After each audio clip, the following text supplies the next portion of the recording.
y'all, it is your girl Queen Key on the beat, and yes, I am live streaming this episode. Well, not live streaming, but actually giving you all visual for this content. Aren't you all excited? I want to say a huge thank you for supporting my channel, not just my channel, but thank you for supporting my podcast. I am such in awe of how big this podcast has grown over a year, and I'm so excited for the new content, for the new drops, the special guests, everything. I am so excited for this year. You all, with this episode, I really wanted to switch it up, talk about something a little different, bring a different type of a vibe.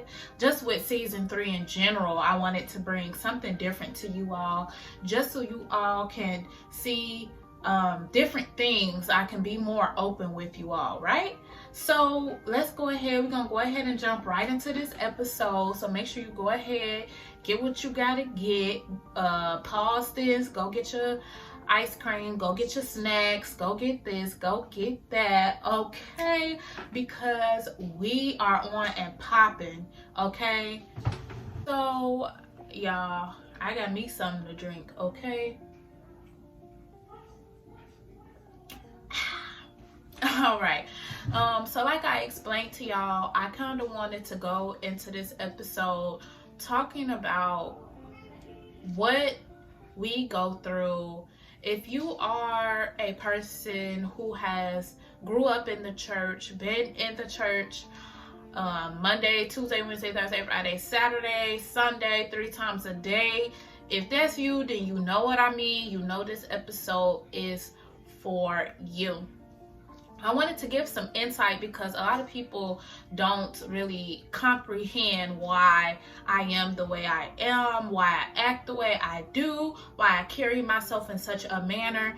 And this has a little bit to do with the story, the backdrop of what I'm going to really explain to y'all. So I'm sorry if you are not really religious. This is not really supposed to be a religious or spiritual episode. This is really just giving you the background of what we go through in the church, you know. So I'm gonna go ahead and share some things with you all.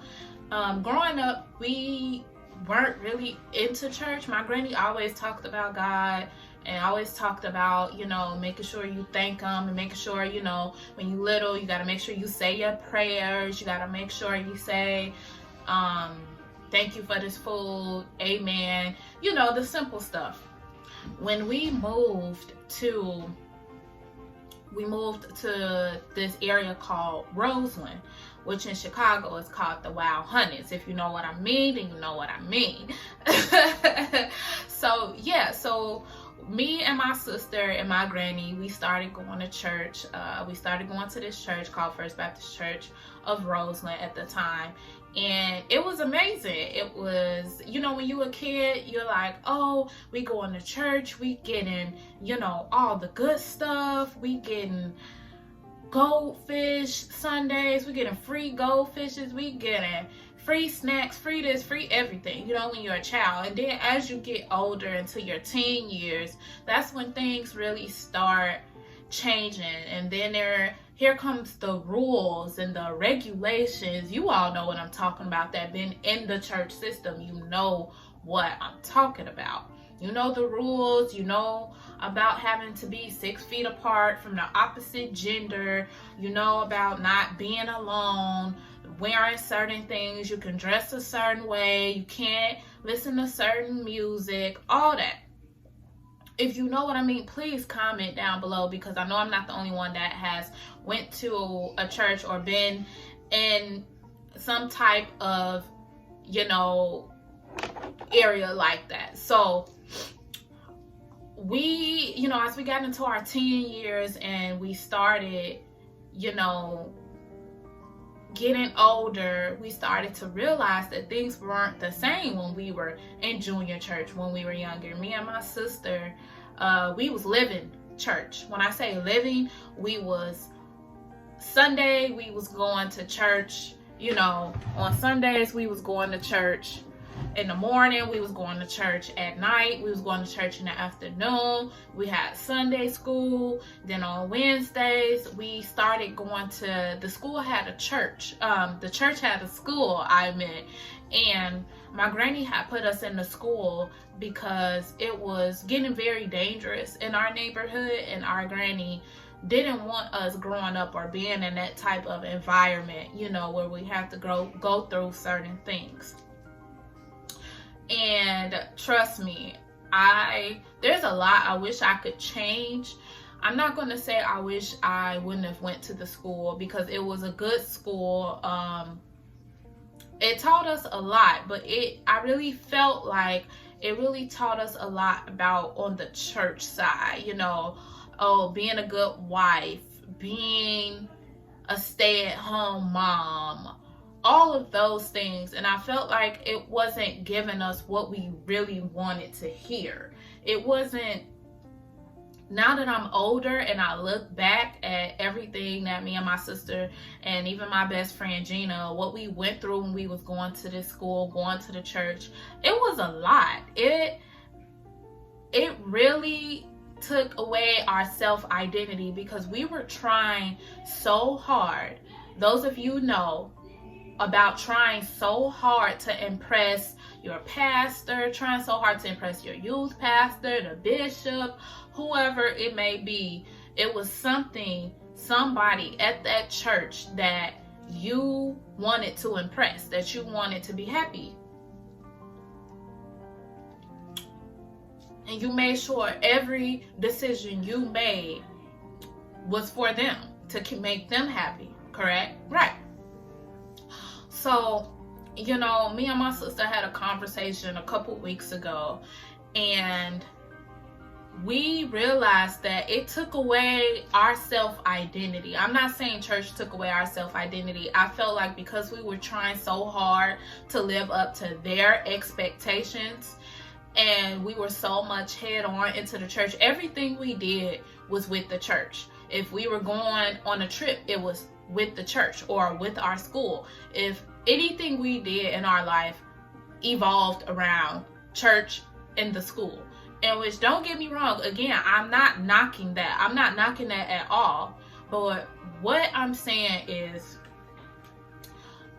it was a point in time in our life, like me and my sister never got the chance to really experience, you know, the high school experience. You know, we never had a homecoming game. We never got to dress up and take pictures and get asked to the homecoming dance or fight or run for homecoming queen. We never had homecoming games. We didn't have a football team.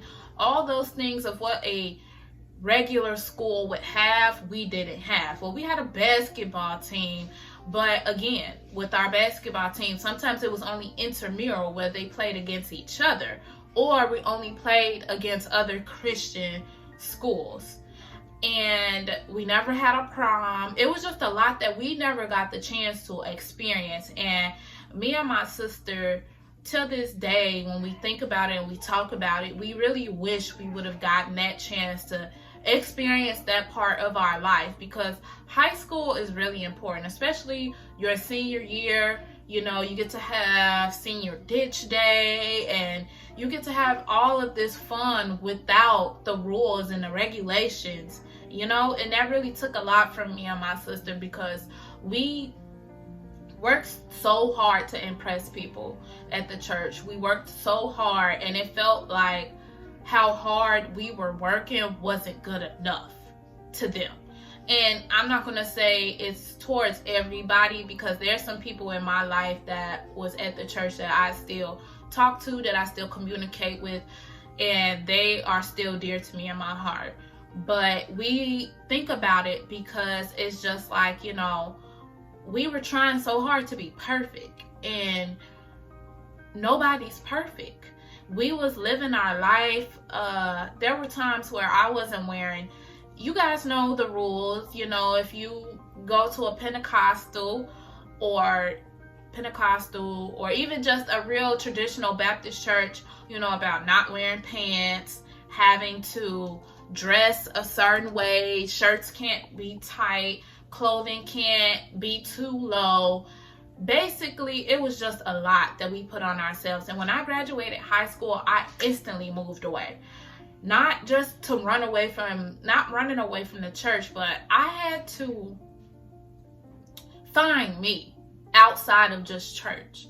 And I felt like there was so much in the world that me and my sister never got to experience. We never got to learn. So when I moved away after high school, it wasn't because I was just tired of the church or I was tired of the rules. I was tired of this. I wanted to experience my life outside of being who they wanted me to be. And when I say who they wanted me to be, it was, I was changing my life. I was making all of these decisions. And it was just like, I never really I was going to go to a Christian college. I was going to be a missionary. I was going to do a lot of stuff. And when I moved away and moved to Michigan, it was like, wow, there's so much more to the world that I never knew. There was so much to the world that I didn't get to experience. And when I started, I didn't even know about Kojic, which is Church of God in Christ. I didn't know about Pentecostals and how certain people only go to church on Saturdays. And because they only go to church on Saturdays, they only eat certain things. Do you understand? Like, there was a lot that me and my sister didn't know. And when I left, I learned so much. When I moved to Michigan, I learned who I was, and I'm still trying to figure that out. I'm not perfect, and I don't strive to be, but I'm trying to figure life out for me, not for the church, not for that school that I went to, not for a pastor, not for any of that. I'm figuring my life out for me and between me and God. And I feel like if you're listening to this and you're struggling, like, man, that's me right there. Like, man, my dad's a pastor and I have to work so hard to live up to his expectations or her expectation. If your mom is a pastor, I never been to a church where women could preach. And when I moved to Michigan, that's when my eyes started opening up, and it was like, oh, well, women preachers. I come from a church where women don't preach. I come from a church where women are told to be quiet. Only thing we teach is Sunday school. I didn't even know about people laying their hands on you and putting oil on your forehead, or even praise dancing. And I tapped into praise dancing when I got comfortable with who I was, and when I got comfortable with knowing that I don't have to have all these rules and regulations to have a relationship with God. I can have a relationship with God, and I can praise dance, and I can speak, and I can stand up in front of people and voice my opinions without being judged, without people being so opinionated and tearing me down for having my own opinion. And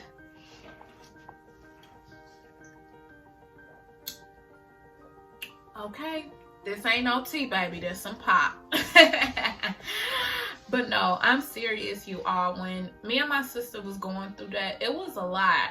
And now we have to, I'm not getting teary-eyed or anything, but now we have to figure life out for itself. And a lot of people be like, man, like, why are you so conservative? Or sometimes, why are you this? Why are you that? Why do you act this way? You have to understand, everything we did involved the church. Everything was so close in. We were sheltered as well growing up. Like I told you, my granny only allowed us to do things unless it was with the church. Now, if it was something outside of the church, it was, where are you going? Who are you going to be with? What time are you leaving? What time are you coming home?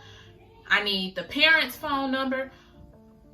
Oh, excuse me. I'm so sorry. All of this information my granny needed to know if it was something not involving the church. But as soon as, if it was something with the church, my granny was like, oh, you can go. There was no questions about it. It was automatically, you can do this or you can do that. And I was just like, you know, we were sheltered. It was almost like we were in a box.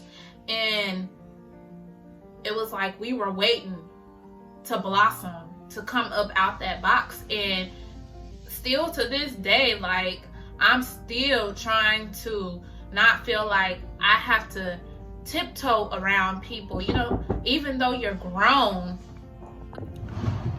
Okay, so back to what I was saying. Yeah, me and my sister, we were really sheltered. So I explained this story, and I explained a little bit of what we've been through, because if there's anyone out there, if you're a preacher's kid or if you're in the church, anything like that, this episode wasn't about being religious or being spiritual. It was making sure that you know who you are. Sometimes we try to work so hard to live up to other people's standards. We work so hard to be somebody that we're not, and we are trying so hard to impress these people, your Sunday school teacher or your pastor or your youth pastor. Or I want you to know who you are. I want you to experience life for yourself and know that you don't have to prove your relationship with God to anyone. And whatever it is that you believe in, whatever the case may be, you don't have to prove to anyone the type of relationship you have with God or with the universe. I feel that as long as you have your own personal connection, as long as you are doing what you are supposed to do in the midst of your battles, in the midst of your storms, in the midst of your triumphs, then God knows, and He is very pleased with the work that you are doing. So don't strive to be perfect. Don't strive to be accepted. The only person that you should want to be accepted by. So yeah, don't work so hard. Don't stress yourself out trying to be, what they call it, holy. I'm not saying holy. What I'm saying is there's nothing wrong with that. What I'm saying, before y'all chew my head off out there, all you people, don't try to chew my head off. What I'm saying is, don't feel like you have to impress the people of the church. Don't feel like you have to be accepted by them, because at the end of the day, what I learned, the only person that you should want to feel accepted by is God. And that's the only person you should want to feel accepted by, because at the end of the day, you're going to start to resent the church. You're going to resent the people there, because it's going to be like, man, I'm working so hard to try to be what they want me to be, but yet they are hypocrites and they ain't living their life right. The more you stress yourself out worrying about that, you miss the bigger picture. The bigger picture is being happy and satisfied within yourself, so then one day when you have your own kids, you can show them the right way. You can teach them the right things, and you can tell them that it's not always about being accepted. It's not always about being perfect. It's not always about the rules and the restrictions and the regulations that they put on you. It's about loving yourself, and it's about loving yourself in the eyes of God and how God see you. So it doesn't matter whether they talk about you because, oh, you don't dress a certain way, or because you listen to this kind of music. Don't ever allow someone to put you down because of you being you. And they say come to church the way you are, but don't leave the same way you came in. So yeah, you may have came into the church, your heart heavy, your mind full of thoughts. You may go into into the church and feel like I have so much going on and I feel so lost, that's when you know you'll leave the church feeling brand new, feeling rejuvenated, feeling fresh, filled with overflow. And I just want you to know that I'm living by the same standards as well. I know I'm not perfect. I accept that, and I accept the simple fact that I never will be perfect. I accept the fact that at the end of the day, there are more hypocrites within the church than there are outside of the church. There are more people pointing their fingers. There are more people being very opinionated about how you live your life because you're not living your life like theirs.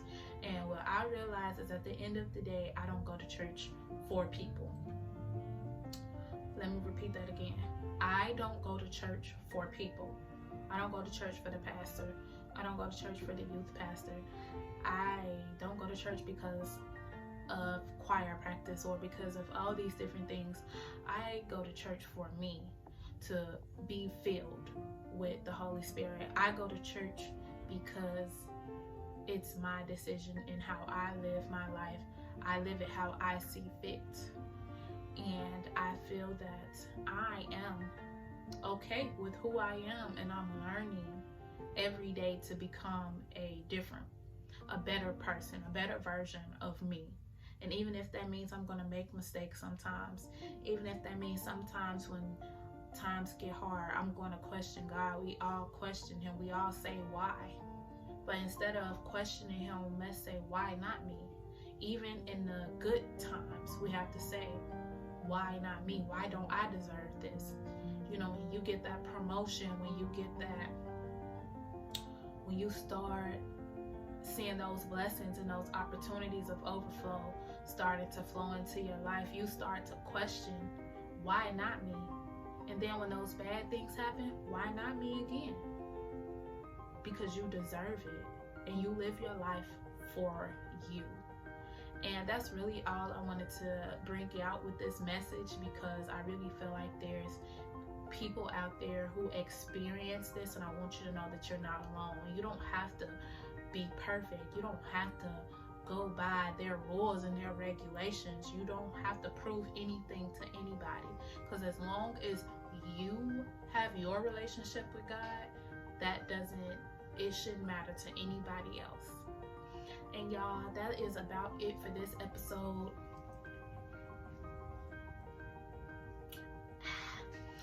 We're gonna go ahead and wrap it up. I really hope that this episode really helps somebody, that you really open your eyes to see that it's your life. God gave you this life, and I'm not saying, oh, you have to, ignore what they say at the church. What I'm saying is, don't force yourself to live so hard up to other people's expectations. I hope this episode really helped you all.